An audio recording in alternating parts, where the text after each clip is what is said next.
wani abin mamaki mutum ɗaya ne ya hanya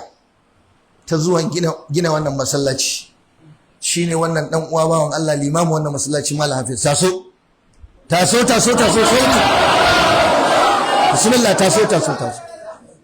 wannan yaron dan ku ne dan jihar ku ne ni kuma dalibi na ne zo nan tawo ni na karantar da shi ka bude fuskar ka kamar amarya bude yayi karatu ya haddace alqur'ani nace muku dan ku ne dan shiyar ku ne dan bangaren ku ne ni na tura shi je makaranta kasar Misra ya samu yake limanci a wani wuri Allah hada shi da wani mutumin kirki dan uwanmu a Sheikh Imad sunansa Sheikh Imad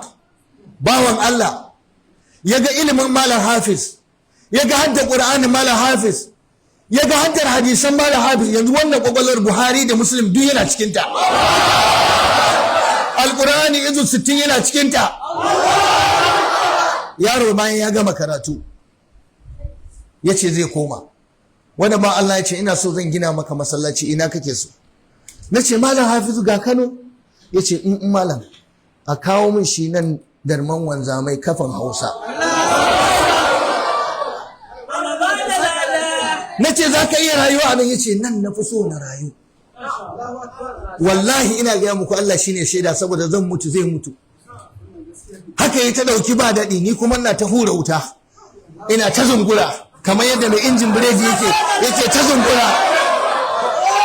sai da muka tabbatar an zubo kudaden da aka zo aka yi wannan masallaci bawan Allah ne mutum ɗaya ana ce da shi Sheikh Imad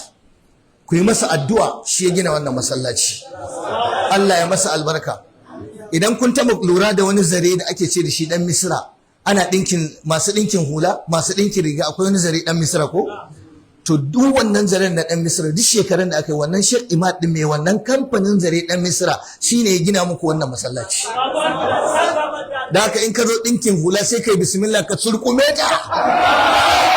da sunan Allah ina fata ana fahimta da haka Allah ya saka maka da alkhairi Allah ya maka albarka